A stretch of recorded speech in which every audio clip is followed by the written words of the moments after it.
In 2009, in the coastal town of Ashland, Maine, 17-year-old Sarah Lawrence lived in a house that looked like it had been lifted from the cover of a family magazine. A white picket fence framed the neatly trimmed yard.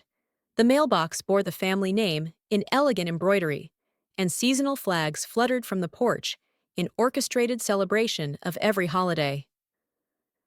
To passing neighbors, the Lawrence residence seemed warm, safe, and dignified, like a symbol of small-town American decency. Inside, though, the atmosphere was something entirely different. The house felt heavy, suffocating, as though the very walls absorbed sound and returned only silence. Every conversation was filtered, every movement evaluated. Emotions were a private threat. Crying was seen as weakness, questioning as rebellion. Sarah learned early that the appearance of peace was more important than its reality. Her mother, Sharon Lawrence, was a respected figure in the community. She taught high school literature, organized annual charity fundraisers, and wrote a weekly column in the York County Ledger titled The Power of Family. People admired her poise, her intellect, and her seemingly unwavering devotion to her children. They didn't see the way she corrected Sarah's posture at the dinner table with the flick of a fingernail, or how she paused a conversation to adjust the volume of her daughter's voice mid-sentence. They didn't hear the whispered threats that followed behind closed doors. At home, Sharon's standards were non-negotiable. The family had to represent something: discipline, excellence, harmony. Sarah became a silent reflection of this campaign, molded into an image that never felt her own. Her father, Daniel, was present in name only. A civil engineer who worked long hours and came home smelling of old concrete and diesel. He moved quietly through the rooms like a man avoiding attention in his own life. He rarely defended Sarah. His silence was a constant hum, louder than any outburst. Her older brother Tom had left for college in Boston years earlier and never came back. He answered texts late and called only on holidays, but Sarah never blamed him. Escape, she understood, was its own kind of love. In the absence of allies, Sarah turned inward. She began keeping a hidden journal, tucked beneath the third drawer of her desk. There, she recorded the private landscape of her home, the shredded report cards, the erased voicemails, the nights when her drawings were torn in half because the colors clashed with the dining room palette. She wrote down everything: the moments Sharon rewrote emails from teachers to improve the tone, the time she doctored Tom's high school transcript for a scholarship, the way she humiliated her husband for chewing too loudly during dinner. Her mother called it weakness filtration. Sarah called it something else, but never out loud. The journal became her only place to breathe fully. There were nights when Sarah would lie awake for hours, staring at the ceiling fan as it spun slow and useless. The wooden beams overhead felt like the ribs of a coffin. In the darkness, the well-staged home became a place of containment rather than comfort. The air held everything that had never been spoken, and Sarah, with her quiet footsteps and obedient smile, learned how to vanish without ever leaving the room. By the spring of 2010, Sarah had settled into a quiet rhythm that revolved around her evening classes in journalism and a part-time job at the York County Records Office. The position had seemed mundane at first: filing deeds, scanning microfilm, maintaining rows of dusty cabinets filled with tax reports and building permits. But there was something oddly soothing in the order of it all. The silence of the archive felt cleaner than the silence she had grown up with. It didn't demand perfection, it simply existed. What drew Sarah deeper, however, was access. Her ID badge unlocked more than just filing drawers. It opened a digital system containing decades of municipal records. Under the pretext of verifying residential plots and conducting historical indexing, she began to input her own last name into the system: Lawrence. At first, it was idle curiosity, a glance at property taxes, census data, school district files. But then she started noticing patterns: lines that didn't add up, dates that jarred. She found a loan issued in her name, dated back to when she was 15 years old. It had been quietly repaid within months, but the paperwork showed her forged signature and a cosigner listed as Sharon Lawrence. The lender was a small credit union, the kind that didn't look too closely. Sarah stared at the document for an hour, feeling something harden inside her. She checked the system again, this time focusing on property ownership. According to archived city maps, the family home was originally registered to her maternal grandmother. But several years ago, ownership had been transferred to Sharon. No will, no probate file, no court filing. Just a notarized shift that appeared clean, but carried the smell of something buried. Over the next few weeks, she searched deeper. Building permits filed for repairs that had never been done. Renovation grants that had been claimed but not used. A handful of names repeated across various applications. Friends of her mother, former students, board members of Sharon's charity initiatives. The picture that began to emerge wasn't a family legacy of integrity, but a complex, meticulous web of image management and financial manipulation. Sharon had curated not just a household, but a brand, and she had done it using pieces of other people's lives. One evening, while organizing old storage bins in the attic crawlspace of her rented apartment, Sarah pulled up a loose floorboard. Beneath it was a small plastic box taped shut. Inside, she found a mini cassette recorder, its buttons dusty but intact. Alongside it were several tapes, labeled in handwriting that was unmistakably her father's. She played the first one at midnight, wrapped in a blanket and lit only by the glow of her laptop screen. What she heard wasn't surprising, but it still made her hands shake. Shouting, doors slamming, her mother's voice sharp and rehearsed, like a lawyer backed into a corner. Her father's voice, quieter but trembling. Her own voice, once, crying in the background. The recordings were dated over a 2-year span. There were references to money, accusations of hidden accounts, moments of silence so thick they seemed louder than the screaming. Sarah copied everything to her computer and hid the originals beneath her mattress. The next day, she sat in the campus library and stared at her screen for hours, scrolling through templates for exposés and digital storyboards. If her mother had spent a lifetime building a flawless portrait, then Sarah would build the mirror. Not just to break the illusion, but to reflect the truth back at those who helped maintain it. In the weeks that followed, she drafted outlines, assembled timelines, organized evidence into folders labeled not by event, but by type of betrayal. She knew now that her mother didn't just manipulate perception, she restructured reality.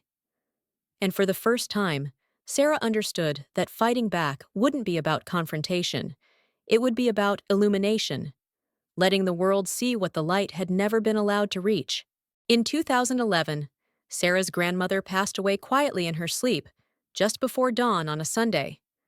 Her name was Evelyn Cole, and to Sarah, she had been the only person in the family who ever spoke without calculation. Evelyn had seen through Sharon's layers, but never openly challenged them.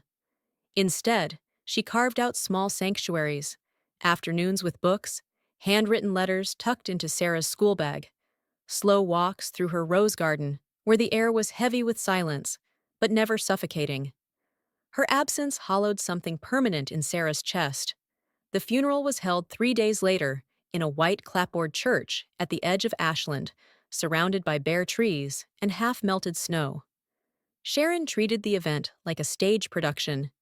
She arrived early with a full makeup kit, changed into her third choice of coat, and began directing people where to sit for photographs.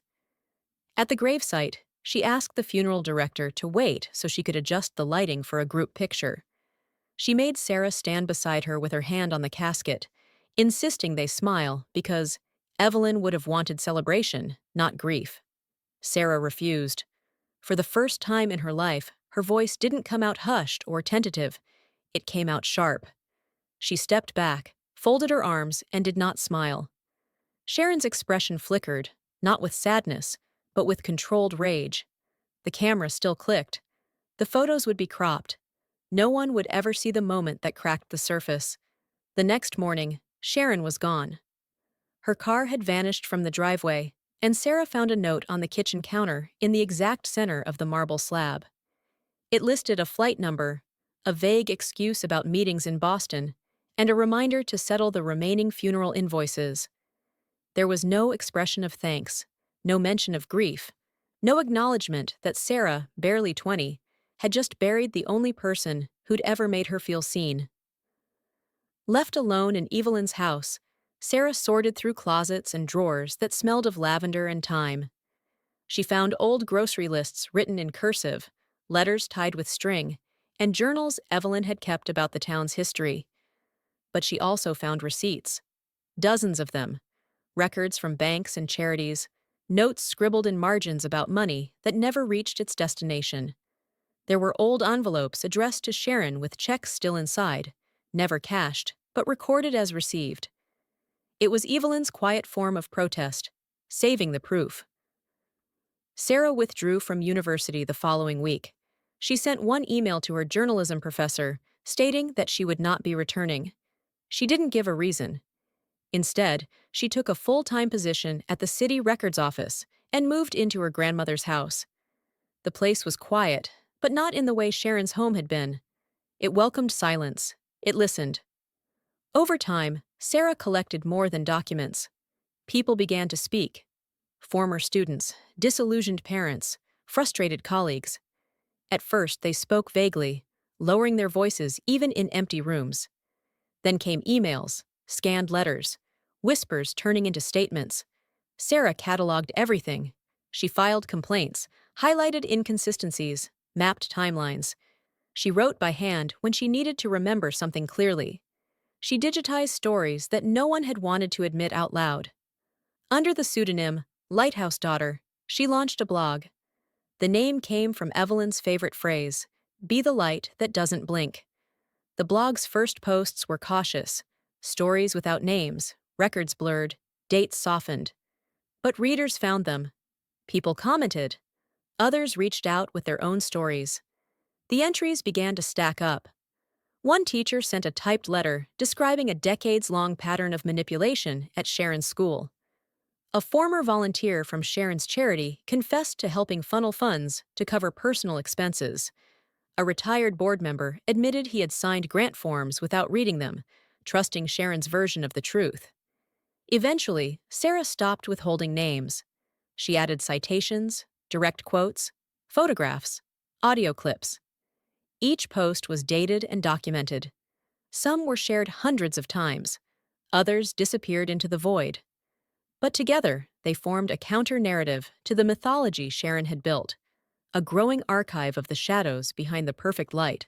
The Windlight Festival had been a tradition in Ashland for over a decade, born from an idea Sharon Lawrence had once sketched in the margins of her school notebook, and later pitched to the town council as a way to celebrate family as the cornerstone of community. Lanterns strung between telephone poles, booths painted in pastel shades, children's choirs and photo contests, every detail bore her signature. Over the years, the festival had become inseparable from her public identity. This year, it was to be bigger than ever. Sharon had been nominated for York County Woman of the Year, a title that came with statewide recognition, a plaque presented by the mayor, and a filmed tribute aired during the ceremony.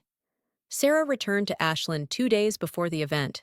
She booked a modest room in a bed and breakfast on the edge of town and avoided visiting her childhood street. Her name wasn't on any guest list, and her presence wasn't announced. Officially, she had come to attend the event as a former local, as a journalist doing coverage on regional honors. Unofficially, she had come to finish something. A month earlier, Sarah had contacted an investigative reporter from Portland. She sent her a secured folder filled with digital evidence, recorded conversations, financial spreadsheets, internal memos from school board meetings, anonymous testimonies, redacted letters from whistleblowers. Together, they traced a network of ethical breaches that stretched across schools, charity boards, and neighborhood associations, all orbiting Sharon's influence. It wasn't embezzlement on a grand scale. It was something subtler: influence, pressure, quiet deals, favoritism traded for silence. The kind of corruption that hides behind holiday cards and dinner parties. With the reporter's help, Sarah arranged for the files to be published online at the exact moment the festival tribute would begin. But she also needed one more piece: visibility, a moment that couldn't be ignored. She contacted the municipal technician responsible for audiovisual production at town events, a quiet man named Julian, whom she had known in high school. He agreed, hesitantly, to help her reroute the final segment of Sharon's tribute video to a pre-uploaded file. The change would be seamless, indistinguishable, until it was too late to stop. On the day of the festival, crowds gathered at the community park. Balloons bobbed gently against the wind, and folding chairs filled with families spilled out past the perimeter of the tented stage. Sarah arrived just before the sun began to set, wearing neutral clothes and carrying nothing but her phone and press badge. She didn't speak to anyone. She found a spot near the back, half shadowed by a row of vendor carts. The air smelled of kettle corn and fried dough. Children darted between legs. The mayor stood near the stage steps, rehearsing her speech. When the moment came, the lights dimmed and the crowd fell into a hush. A screen lowered from the canopy above the stage. The announcer listed Sharon's achievements in reverent tones: 22 years in education, founder of 2 regional initiatives, volunteer at the food bank, mentor, mother, moral compass. Polite applause followed each point. Then the tribute video began. It opened with the expected: photos of Sharon in classrooms, holding scissors at ribbon cuttings, laughing beside civic leaders. Soft piano music played. The room leaned into comfort. At the 60-second mark, the screen flickered. Then it changed. The music cut to silence. The image faded to black, then reappeared, this time showing a scan of a disciplinary letter written in Sharon's own hand, heavily redacted, with notes in the margin reading "delete this" and "they'll never push it." The next image showed email correspondence with a teacher, thinly veiled threats about evaluations and job security. A voice recording followed, Sharon's voice unmistakable, saying words no community leader should say. Manipulations masked as policy, dismissals cloaked in righteousness, anger sharpened into persuasion. The transitions were smooth, the pacing deliberate. Each piece bled into the next.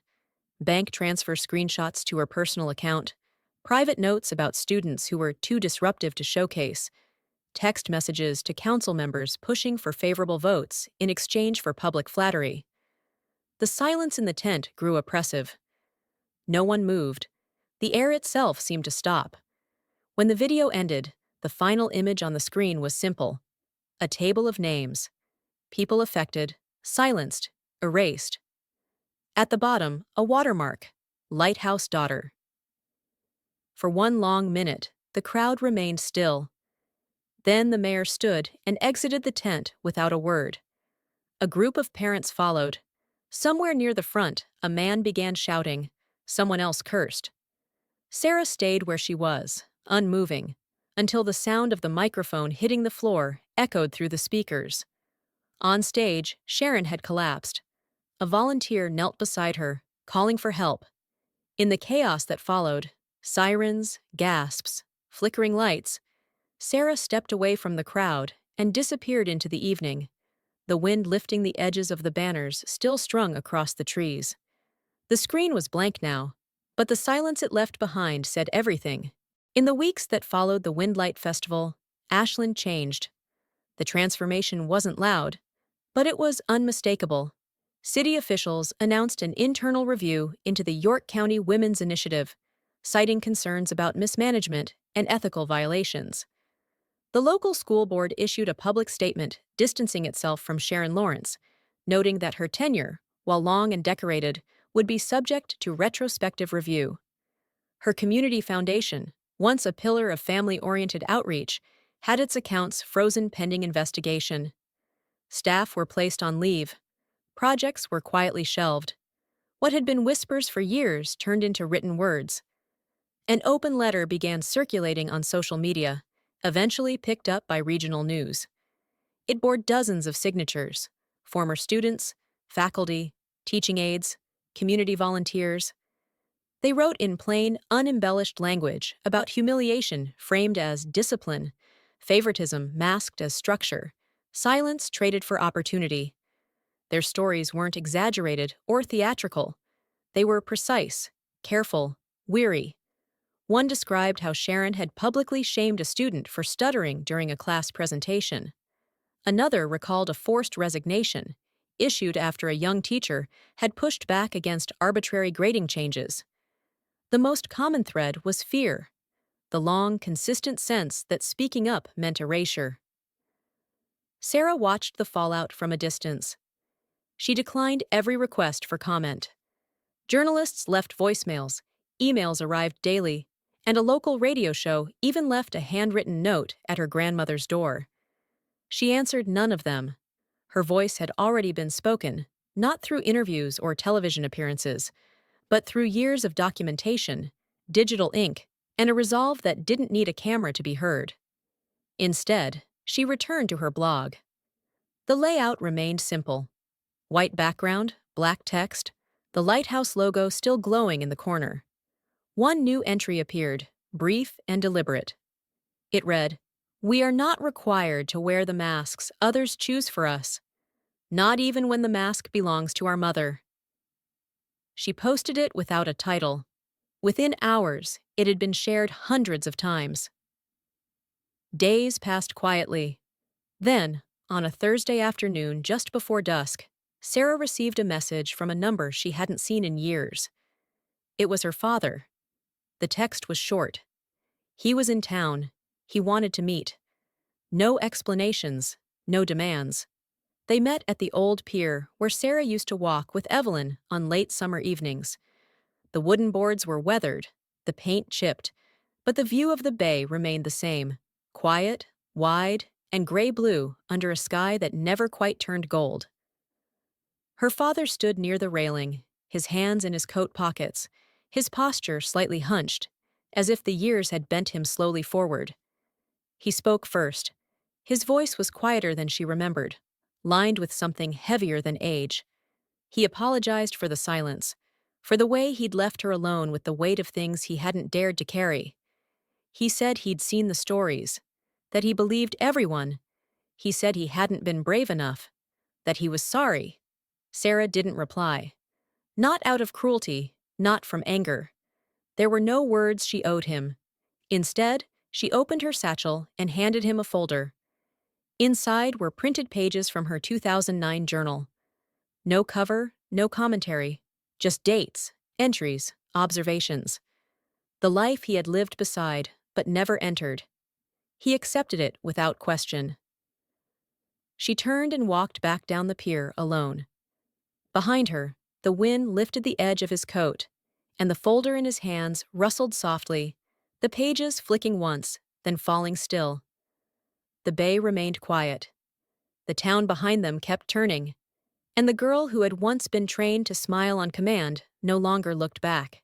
By the spring of 2013, Sarah had stopped writing about her mother. The blog still existed, its archive untouched, its final post remaining at the top like a closing breath. But she had moved on from exposing stories. Now she was collecting them, not for publication, not for judgment, but for preservation. She opened a small independent gallery in Portland, tucked between a used bookshop and a cafe that smelled of cardamom and pine. The gallery had no name painted on the glass, only a line of text printed in modest serif above the door. Here, too, there was sunlight. Inside, the space was clean, pale, and quiet. Photographs hung in neat rows, images of houses, doorways, staircases, and window frames. None of them dramatic. None edited for drama. Just still portraits of architecture in ordinary light. Places people had lived. Places where things had happened, where voices had been muffled and then remembered. Each photograph was paired with a brief passage. Some were typed, others were handwritten. All were anonymous. One described a girl who had learned not to speak until she moved out. Another told of a boy who forgave his father only after realizing forgiveness didn't require a reunion. One image, a narrow hallway with peeling wallpaper, was paired with a single sentence. She didn't scream, but the silence was loud enough to bruise. No names, no dates, just fragments of truth. Fragments that had survived. The gallery became something wordless. People didn't come for explanations. They came to stand still. Some stayed for hours. Women drove in from towns hours away just to see their own stories in the quiet of someone else's frame. Survivors didn't introduce themselves. They didn't need to. They nodded at one another, lingered beside particular images, sometimes left handwritten notes on the pinboard near the exit. The notes were not always sad. Some were filled with gratitude. Some were simply drawings. One was just a leaf pressed between two pieces of paper. Sarah never held opening nights. No wine, no speeches. The gallery opened with the light and closed when it faded. She spent her days adjusting frames, accepting new submissions, and dusting corners no one noticed. She didn't take interviews. She never stood in the center of the room. When people asked if she was the curator, she shook her head and said she was just someone who made space for stories that didn't fit anywhere else. Her mother remained in Ashland. According to town records, Sharon hadn't left the house in over a year. She declined public appearances, returned mail unopened, and stopped answering the phone. The awards had been packed away. The foundation dissolved. The house that once hosted lanterns and speeches now kept its windows shuttered, even in summer. But Sarah no longer thought of that house. She had learned that the opposite of silence wasn't noise. It was presence. The quiet presence of someone standing before a photograph that mirrored a memory they had never spoken aloud. The gallery didn't offer answers. It offered recognition. And in that recognition, something softened. Not erased, but acknowledged. On the final wall of the space hung a single frame. Inside it was not a photograph, but a mirror. Plain, unpolished. Below it, a line etched into the frame read, "You made it out. No one took pictures there. They just looked. Some cried, some laughed softly, and some simply stood still, their reflection meeting them for the first time without fear." Sarah never asked what they saw. She only made sure the mirror stayed clean.